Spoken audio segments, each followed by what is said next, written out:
This is what I normally say to our seekers and brothers as well, that please, please, sisters as well, do not mention any dream, any mukha, even though you think they're very good dreams.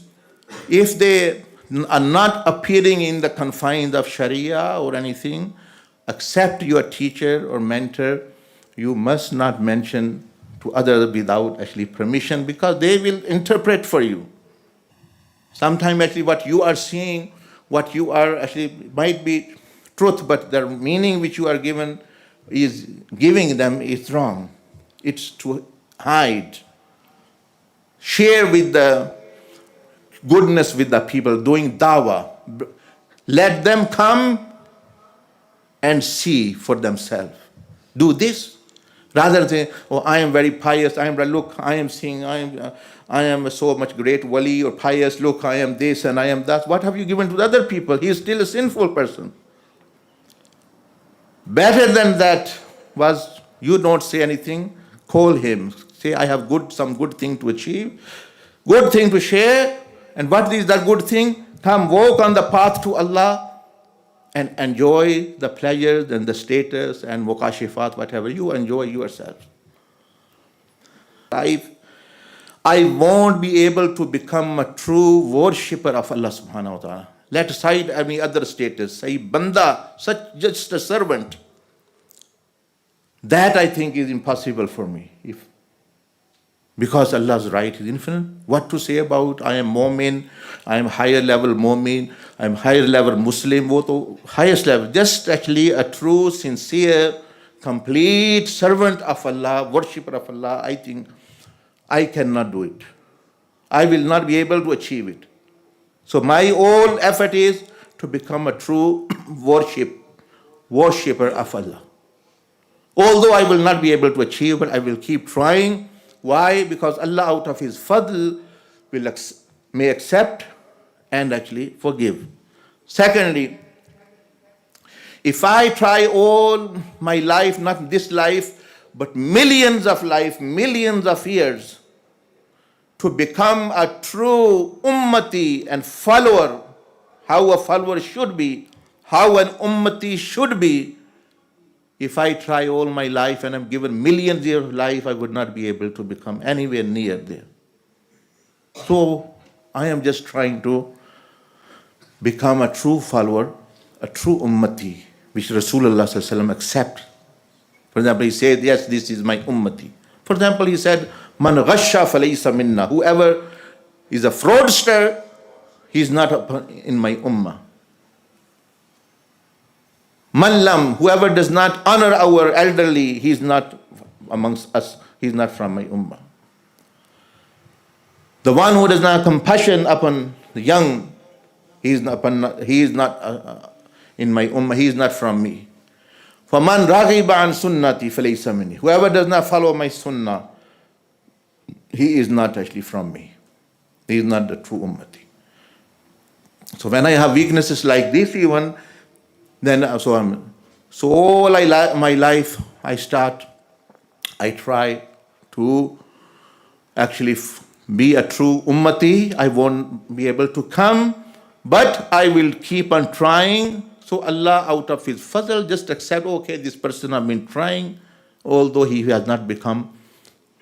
I forgive him and bless him out of fazl and grace. And Rasulullah sallallahu alaihi wasallam says on Day of Judgment, yes, he has not become the true ummati, but he's been trying.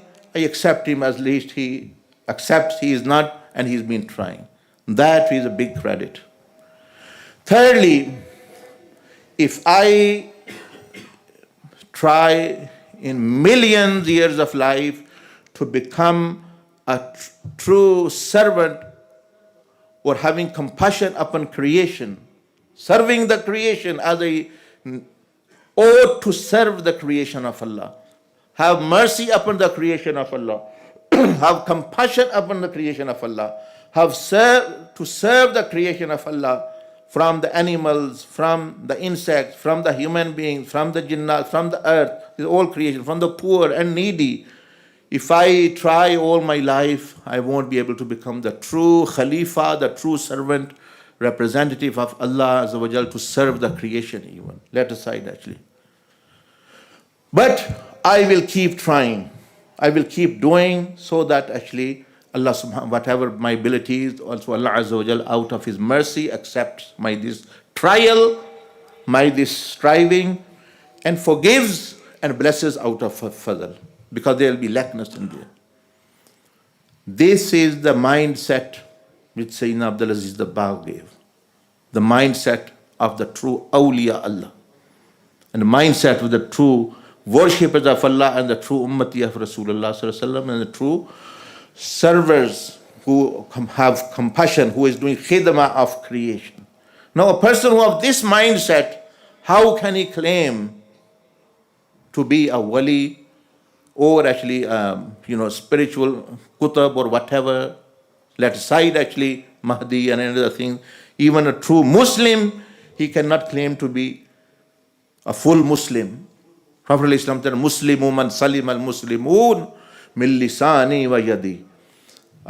The real Muslim is the one from whose tongue and hands others are safe. And you can judge yourself. Is everyone safe from your harm of your body, your mind, your heart? But tongue and arms, hands does not mean only tongues and hands. It means everything from the person. That you will become a Muslim when no harm comes from you to any other person. And so even I can't be claiming I'm becoming a complete Muslim. I'm partial. I have defect.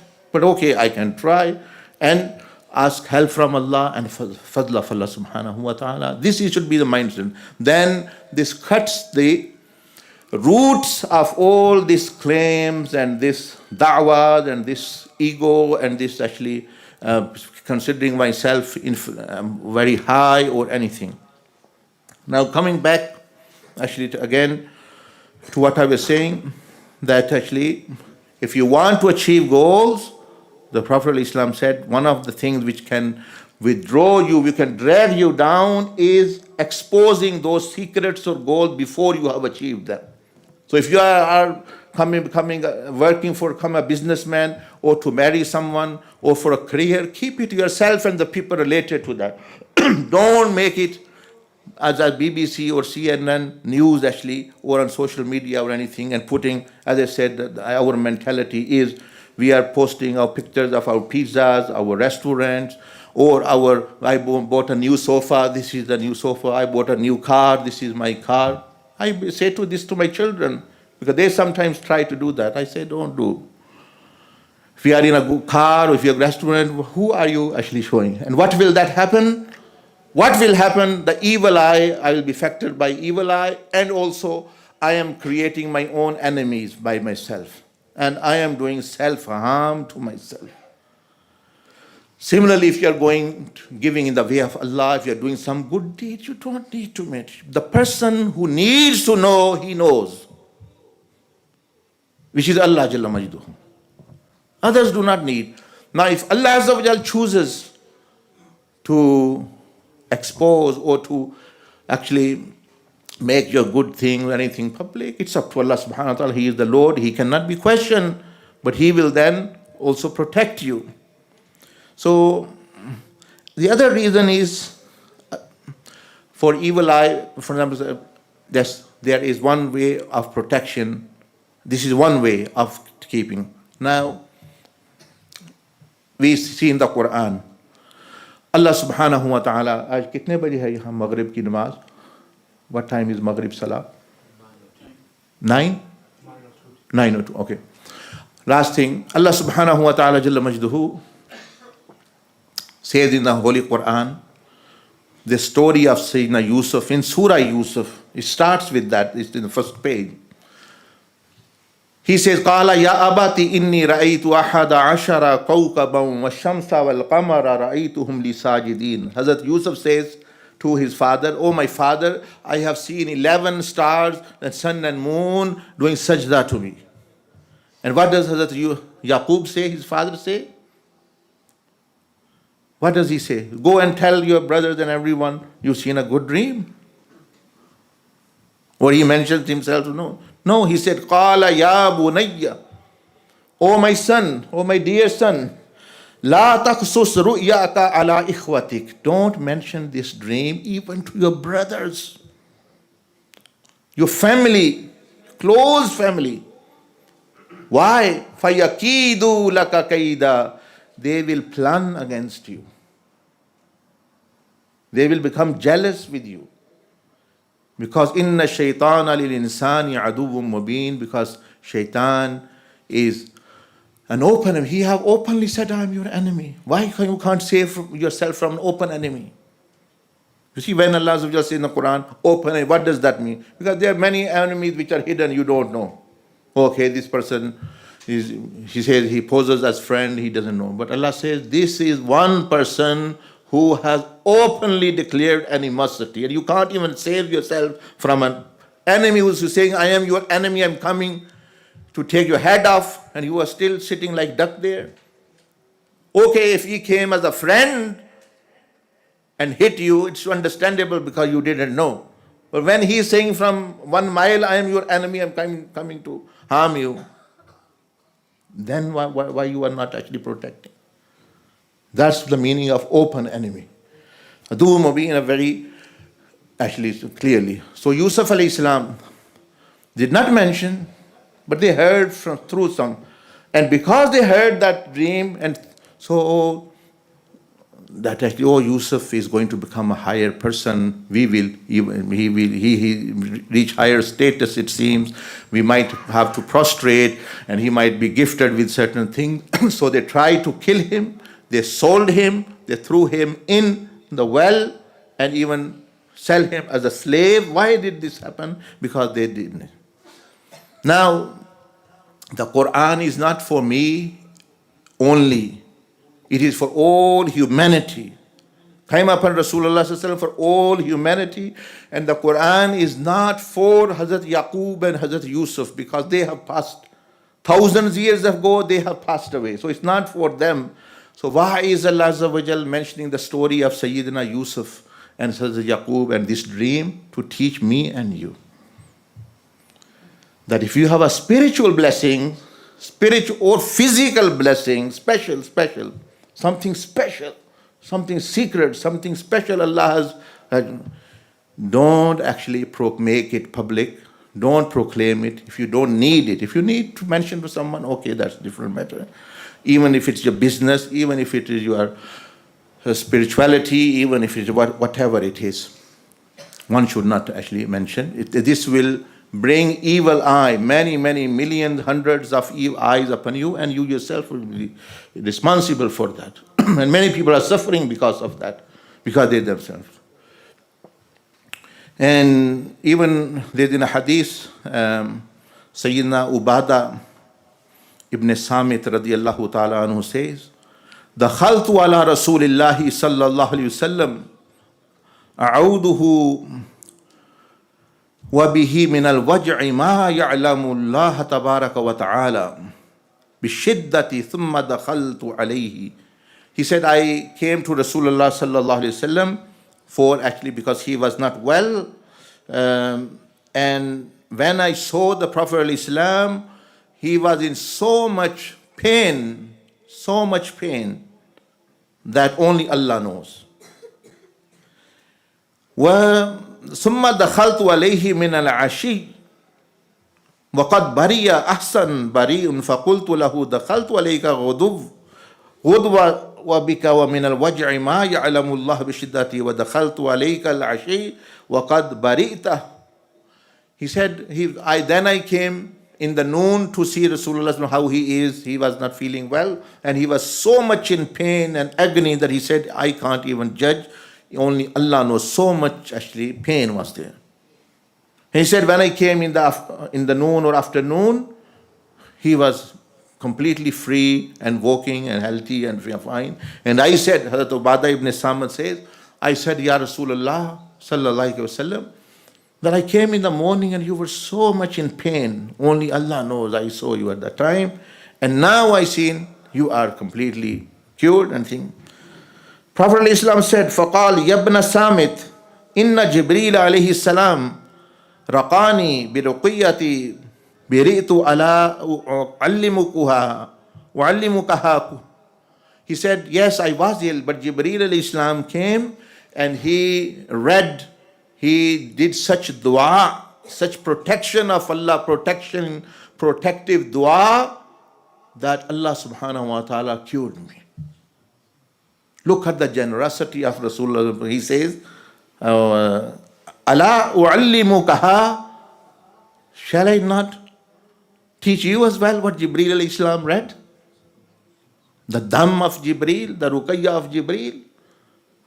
And he said, Bala, Ya Rasulullah. Look how the Prophet ﷺ is sharing the goodness. He did not even say, teach me. He said, yes, then listen. Bismillahi arqiq min kulli shay'in yu'zik. What is the meaning? That with the name of Allah, with the power of the name of Allah, I seek protection of Allah subhanahu wa ta'ala from everything, anything which is harming you. Min hasad, from jealousy of kulli hasad, every jealouser, every enemy. Wa ainin, from the evil eye. Bismillah yashfiq, and with the power of Allah, I ask Allah subhanahu wa ta'ala to cure you. Min hasadin, hasid in another riwayah with them, but that's it. So this is the dam which Jibreel alayhi salam did. In it, it's mentioned the ayn. Ayn means the evil eye even. So this can affect anyone, everyone. There are various riwayah that our mother, Blessed Mother Sayyidah Aisha Siddiqa radiallahu anha says that Rasulullah sallallahu alaihi wasallam many times said, oh Aisha, you should actually have someone recite certain dua upon you for protection from evil eye. This means the Prophet ﷺ knew she is affected by evil eye, and he would do. And the Prophet ﷺ taught all kind of these duas, but when hadith of Sahih Bukhari, the Sahabi says, radiyallahu ta'ala anhu, that when these two surahs, Qul a'udhu bi rabbil falaq, Qul a'udhu bi rabbin nas, were revealed, then Rasulullah sallallahu alaihi wasallam abandoned all other du'as for protection from evil eye, and he practiced this. And he also mentioned to others as well that whoever have evil eye, you should recite this surah, ask help from Allah subhanahu wa ta'ala. These are beautiful two surahs, Surah Falaq and Surah Nas, the last surahs. In one of them, first of them, you are asking protection from the evil which exists anywhere, outer world, in Kharij. In the last surah, in the other surah, Qul a'udhu bi rabbin nas, all you are asking from protection from the evil within yourself. So there can be only two places where evil exists. Either within you, any kind of evil, magic, evil eye, whatever, or outside the world. So here the first surah is a protection from the outside evil.